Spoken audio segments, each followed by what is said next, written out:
में सर्च कर देख लेंगे जे हमका छेड़ी सो का छोड़े ना। अरे वाह भैया इनसे पहला कार्यक्रम हमारा हनुमानगंज में भरा। अरे वाह बड़ा प्रेम से गाले। हम सोचे भैया बड़ा सीधा साधा है, अगर बहन माना थे तो हम भैया मानी थी। और का भाई स्टार्टिंग से जब से गावा थी तब से इनका भैया का सम्मान दिया। अरे अगर तो का कुछ गावे कर आ जैसे हम गाए गाय के निकल गए आपके को दाए नाम नाली ना हाथ दिखाए भैया भैया का सम्मान दिए।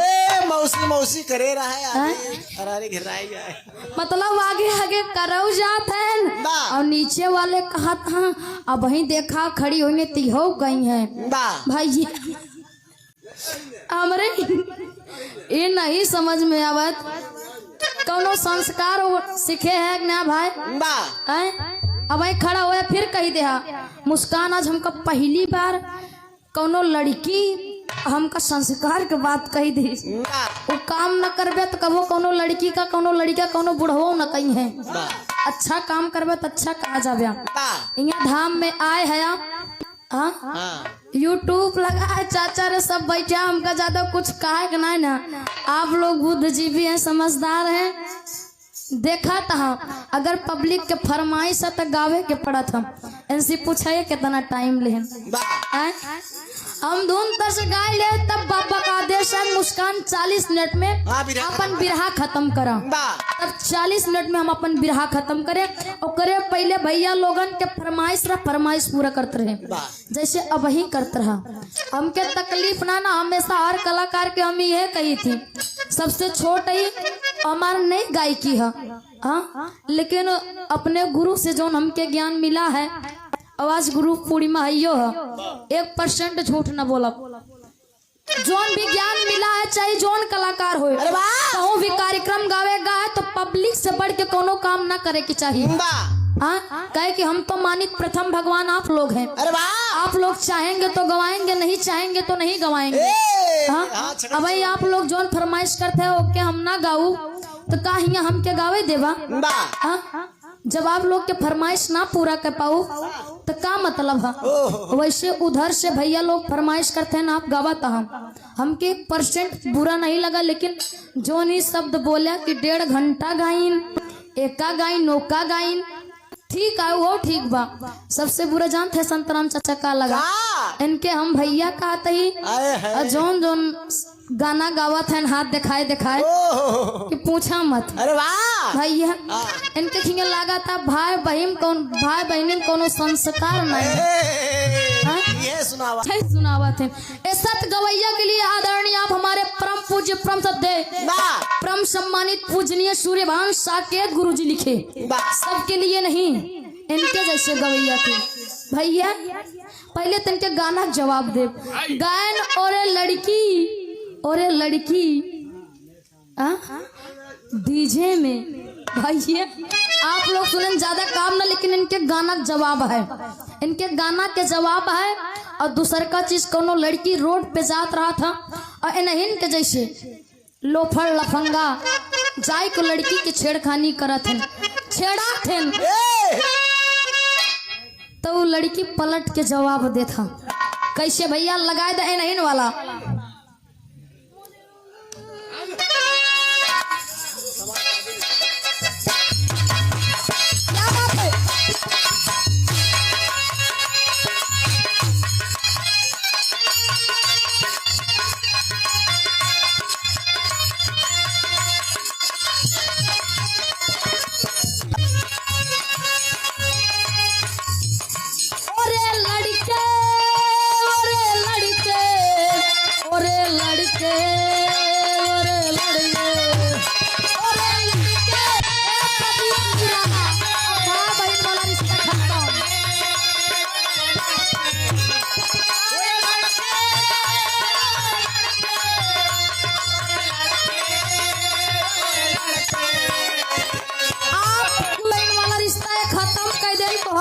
जोड़ी गाली पड़े ना भैया का चाहिए हमका भैया हाथ दिखाए के आइटम पता नहीं क्या बनाई देता है। बाप रे बाप ये हमार जवाब है कैसे। ओरे लड़के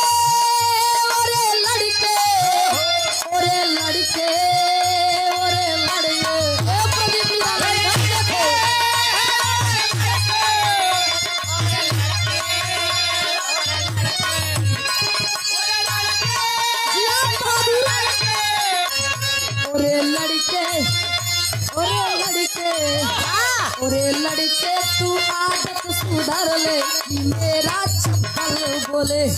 ओरे लड़के तू आदत सुधर ले मेरा चप्पल। आपका ध्यान किधर है? असली हीरोइन इधर है। अबे तक तो बहिन रहे, अब हम हीरोइन बनते ही। तू देखा कहा भैया? हमारा जवाब है कौनो सुंदर लड़की के क्यों भी छेड़ी, अगर हमरे जैसे संस्कारी रही तो बढ़िया ऐसा नहीं जवाब दी। अजय एमू अमू वाली हुई है लबर वबर लबर धबर करे वाली, हमका लगा ऐसा कौनो ढेर सारी गायिका से गाय हुई है, तबे सोचन कि आज मुस्कानों से सुधरिए। यूट्यूब वाले भैया बैठे तो वैसे चढ़ा बढ़ा डाल देते भैया। आज कान सुबेरे देखा कैसे चढ़ा बढ़ा डाला थे। हाँ, प्रदीप निराला ने मुस्कान चंचल को रेल दिया। ये सच्चाई है भैया। रही कुछ यूट्यूब वाले भैया हमारे चढ़ाए बढ़ाए का डाल दे, कौनो अता पता नहीं, उधर ओका डाले फिर इधर से फिर गई मुस्कान चंचल ने प्रदीप निराला को दिया। कहाँ से आए है तू? सही सुधर जा भैया। यहाँ बाबा जी के कुटी में आए, इस सब शब्द जिन बोला तो प्रदीप निराला जिन हो जा। एक 31 का था बाबा कुटी में बिरहा गावे आई ही और ऐसन वैसन गावत में, लेकिन हम ना गाओ और गाय सब लई है, कोनो अश्लीलता से बाकी ना है। बतावत रहे भैया, गावत ना है। अच्छा बतावत रहे, बताओ और गाँव में फर्क बा ना? हाँ, लेकिन इनके लिए हमार है कैसे?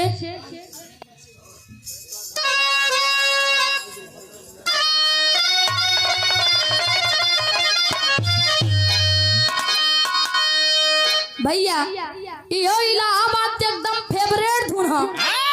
स्वर्गीय लाल जी लारी गुरु जी गावे तौबे बहन कोनो लेडीज से विवाह मुकाबला रहा लाल जी लारी गुरु जी से है ना, लेकिन उनकर कईयो वीडियो यूट्यूब चैनल पे बा। बड़का है लाल जी लारी एको गुण तो ना दिखात बन के अंदर। गावे कैसे? लाल जी लारी गुरु जी लड़कियन के लिए कहा है, इनके जैसे कोनो लड़की जब वो लाल जी लारी गुरु जी छेड़े तब अरे अबे भतरास्ती बाटूना, अबे भतरास्ती बाटूना, घूम के अइलू मथुरा काशी, अबे भतरास्ती बाटूना, घूम के।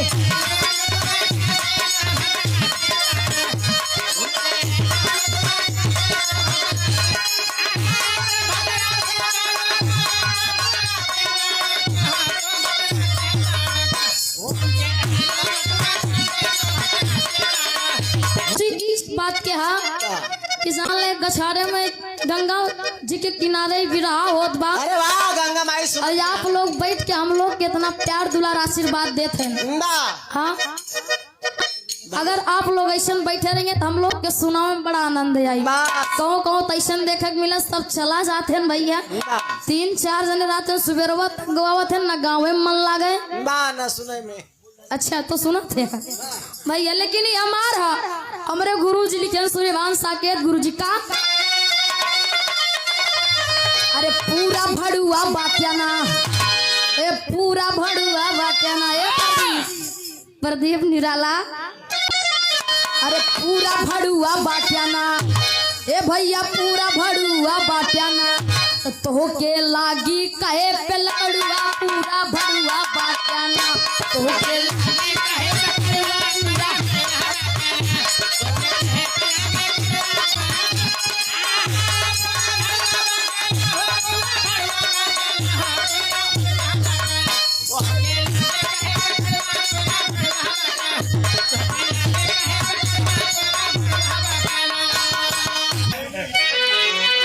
बोले न हम इनका बहन ही बनवा न हम भाईन बने आई है, वो कार्यक्रम करे यहाँ राखी बांध आई मने यहाँ बोला है भाई कार्यक्रम कराओ बरे। हम तो जब बहन बहन कहिला कहीं बंद करे हो, भाई मंच पे हैं आप, सम्राटन से सब गाना गाया, सम्मान मिला। 2 साल से गावत हूँ, हमका हाथ दिखावत हूँ। यूट्यूब चैनल लगा, कल हमारे घरे वाले सुनी कहीं बाबा ऐसे ही गावत सही वाला काम करत है। अरे बौड़ी मारत बालो खरियाई समय के बौड़ी मारत बालो खरियाई समय के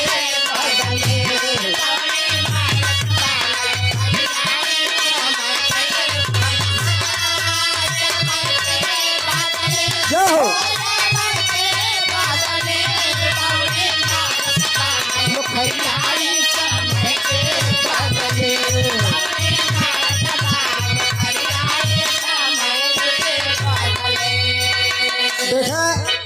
कहे हुआ हमारे गुरुजी मास्टर साहब, बेटा लड़की की हालत बिगड़ जात उस दिन, जिस दिन घूमन जावे बाजारे, सरोवर की हालत बिगड़ जात तब तो लगी जाल जब कोई जल के किनारे, खेती की हालत बिगड़ जात बरसा भी तरसा किसान जब उसके सहारे, देकर दयाराम यही ताल कहते लाखों की संपत्ति के लालच बिगारे।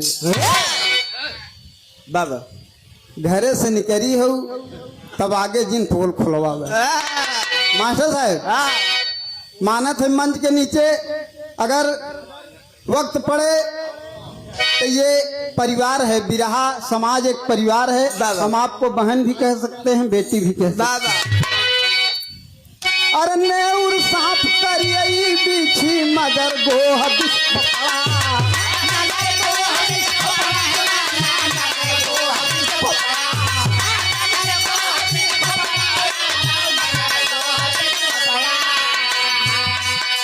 मुँह छछुंदर दिल में नाचई, मुँह छछुंदर दिल में नाचई, मोहबाए खड़ा बात खड़ा ढूरी ताकत बाबी लरियाई समय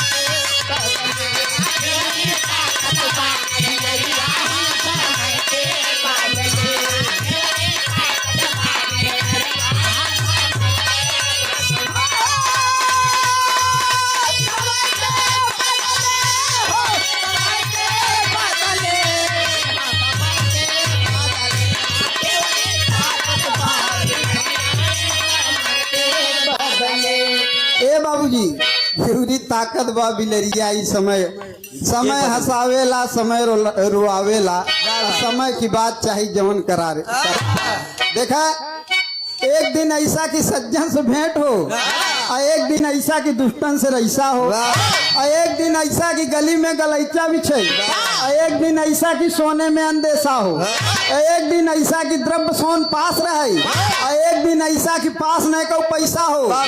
कहाँ गुरु बाबा दिन समय बलवान हो, आज के दिन ऐसा तो कल के दिन कैसा हो। अरे हंस बोल रही यहाँ लोफड़ लफंगा बनवा, हम तो का कुछ कहे हो गाने में कहा जौन कहा नहीं अलग से।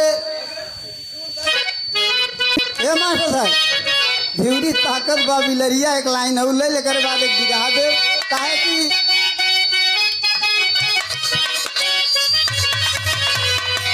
अरे कुकुरसियार साथ में बिगवा पे करई नदी किनारे,